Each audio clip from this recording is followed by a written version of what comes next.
আসসালামু আলাইকুম ভিউয়ার্স, আজকে আমি আপনাদের সাথে শেয়ার করব পালং শাকের রেসিপি। তবে আজকের এই পালং শাকগুলো আমি রান্না করব ট্যাংরা মাছ দিয়ে। পালং শাকটাকে অনেকেই তো অনেকভাবে রান্না করে খেয়ে থাকেন, কিন্তু একবার এভাবে ট্যাংরা মাছ দিয়ে রান্না করে খেয়ে দেখবেন, এটা খেতে এত বেশি মজাদার যার স্বাদ আপনি ভুলতেই পারবেন না।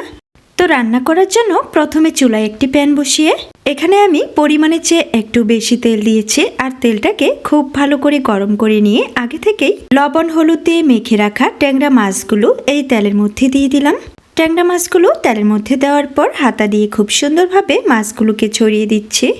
এরপর এই মাছগুলোকে আমি এক পাশটা ভেজে নিব। মাছ ভাজার এই তেলটা দিয়েই আমি সম্পূর্ণ রান্নাটা করব, তাই জন্য এখানে তেলের পরিমাণটা বেশি দিয়েছি। মাছ ভাজার তেলে সম্পূর্ণ রান্নাটা করলে খেতে কিন্তু এই তরকারিটা আরও অনেক বেশি মজাদার হয়। তো মাছগুলো এক পাশটা ভেজে নিয়ে আমি অন্য পাশে উল্টে দিয়ে আবারও ভেজে নিয়েছি। এই মাছগুলোকে আমি কিন্তু খুব বেশি লালচে করে ভাজিনি।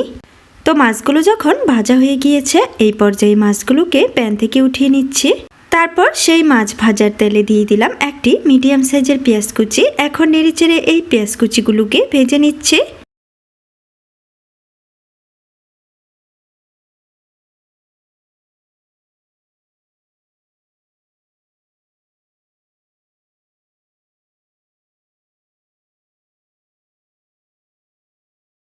একটু কিছুক্ষণ নেড়েচেড়ে নেওয়ার পর পেঁয়াজগুলো যখন নরম হয়ে আসবে, এই পর্যায়ে এখানে দিয়ে দিলাম আদা এবং রসুন বাটা।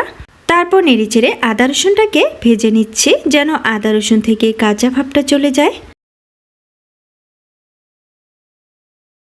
আদা রসুন যখন ভাজা হয়ে যাবে, এই পর্যায়ে এখানে দিয়ে দিচ্ছি আগে থেকেই কেটে ধুয়ে পরিষ্কার করে রাখা আলু। আজকের এই রান্নায় আমি নতুন দেশি আলু ব্যবহার করেছি, আর আলুগুলোকে ঠিক কিভাবে কেটে নিয়েছি সেটি আপনারা দেখে নিশ্চয়ই বুঝতে পেরেছেন। আলুগুলো এখানে দেওয়ার পর এখন এখানে দিয়ে দিলাম 1 চামচ পরিমাণ লবণ, 1/2 চামচ পরিমাণ মরিচের গুঁড়ো, 1/2 চা চামচ পরিমাণ হলুদের গুঁড়ো, 1/2 চা চামচ করে দিয়ে দিলাম জিরা এবং ধনিয়ার গুঁড়ো। সবগুলো গুঁড়ো মশলা এখানে দেওয়ার পর নেড়েচেড়ে খুব সুন্দরভাবে মিক্স করে দিচ্ছে।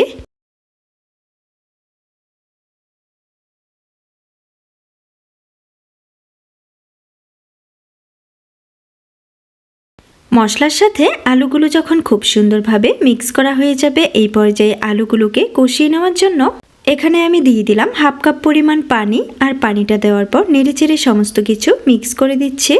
এরপর আমি ঢাকনা লাগিয়ে মশলা এবং আলুগুলোকে 5 মিনিটের মতো কষিয়ে নিব। ফিরে এলাম 5 মিনিট পর। এই পর্যায়ে ঢাকনাটা উঠিয়ে নিলাম।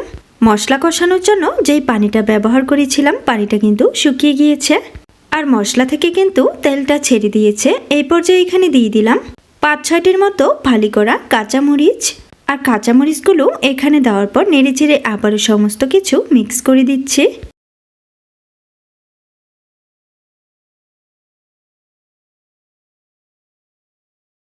সমস্ত কিছু নেড়েচেড়ে মিক্স করা হয়ে গেলে এই পর্যায়ে এখানে দিয়ে দিচ্ছি আগে থেকেই কেটে ধুয়ে পরিষ্কার করে রাখা পালং শাকগুলো। এখানে দেখুন শাকগুলোকে আমি একটু কুচি করে কেটে নিয়েছি, আর সবগুলো পালং শাক এই প্যানের মধ্যে দিয়ে দিচ্ছি।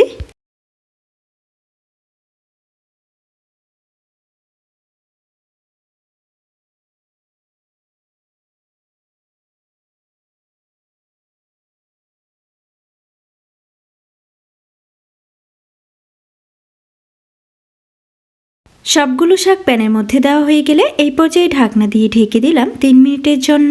3 মিনিট পর ঢাকনাটা উঠিয়ে নিলাম। এই পর্যায়ে সমস্ত কিছু নেড়েচেড়ে একসাথে মিক্স করে দিচ্ছি। আর শাকগুলো দেখুন অনেকটাই চুপসে গিয়েছে।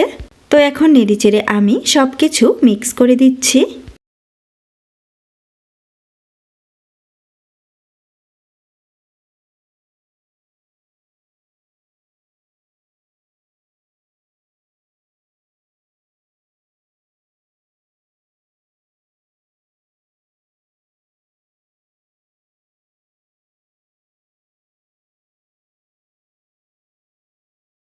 আলু এবং পালং শাক নেড়েচেড়ে মিক্স করে নেওয়ার পর এই পর্যায়ে দেখুন শাক থেকে অনেকটাই পানি বেরিয়ে এসেছে।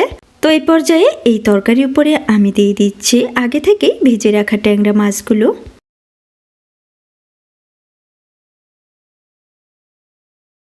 আর সবগুলো ট্যাংরা মাছ এখানে দেওয়ার পর হাতা দিয়ে একটু চেপে চেপে নেড়ে চেড়ে দিচ্ছি। এই পর্যায়ে এখানে আমি অ্যাড করে দিচ্ছি 1 কাপ পরিমাণ পানি। আমি যেহেতু এই তরকারিটা একটু ঝোলঝোল অবস্থা রাখবো, তাই জন্যে এখানে পানি অ্যাড করে দিলাম। পানিটা দেওয়ার পর আরও একবার হালকাভাবে নেড়ে চেড়ে দিয়ে এরপর ঢাকনা লাগিয়ে এগুলোকে রান্না করে নিব 7 থেকে 8 মিনিটের মতো। ফিরে এলাম 8 মিনিট পর। এই পর্যায়ে ঢাকনাটা উঠিয়ে নিলাম। এই পর্যায়ে দেখুন ঝোলের পরিমাণ কিন্তু অনেকটাই শুকিয়ে গিয়েছে। তো এখন এই তরকারির উপরে আমি দিয়ে দিচ্ছি একটি ছোট সাইজের টমেটো কুচি। আর টমেটো কুচি এখানে দেওয়ার পর হালকাভাবে নেড়ে চেড়ে এগুলোকে মিক্স করে দিচ্ছি। এই পর্যায়ে তরকারিটাকে কোনোভাবেই উলটপালট করে নাড়াচাড়া করা যাবে না, এতে করে কিন্তু মাছগুলো ভেঙে যাবে। এখন আমি ঢাকনা লাগিয়ে আর 2 মিনিটের মতো জাল করে নিব। এবার ঢাকনাটা উঠিয়ে আপনাদেরকে দেখিয়ে দিচ্ছি এই রান্নাটা কিন্তু আমার সম্পূর্ণ হয়ে গিয়েছে। চলুন এখন এই পালং শাকের তরকারিটা আপনাদেরকে সার্ভ করে দেখিয়ে দিই। এটা দেখতে কত সুন্দর পারফেক্ট এবং লোভনীয় হয়েছে। দুপুরবেলা গরম গরম ভাতের সাথে এইরকম যদি একটি তরকারি থাকে তাহলে দুপুরের খাওয়া কিন্তু বেশ জমে যাবে।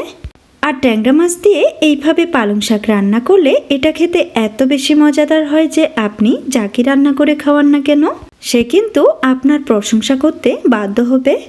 আর এমনিতেও পালং শাক আমরা যেভাবেই রান্না করে খাই না কেন এই শাকটা খেতে কিন্তু ভীষণই মজাদার হয়। আর পালং শাক আমাদের স্বাস্থ্যের পক্ষেও অনেক বেশি উপকারী। আশা করছি আমার আজকের এই ট্যাংরা মাছ দিয়ে পালং শাকের রেসিপি সবার কাছে অনেক ভালো লেগেছে। আর যদি ভালো লাগে তাহলে বাসায় অবশ্যই একবার ট্রাই করবেন এবং কমেন্টে আমাকে অবশ্যই জানাবেন কেমন হয়েছিল আপনাদের রেসিপিটা। ফিরে আসবো আবারও আপনাদের মাঝে নতুন কোনো রেসিপি নিয়ে। সে পর্যন্ত সবাই ভালো থাকবেন, সুস্থ থাকবেন। আল্লাহ হাফেজ।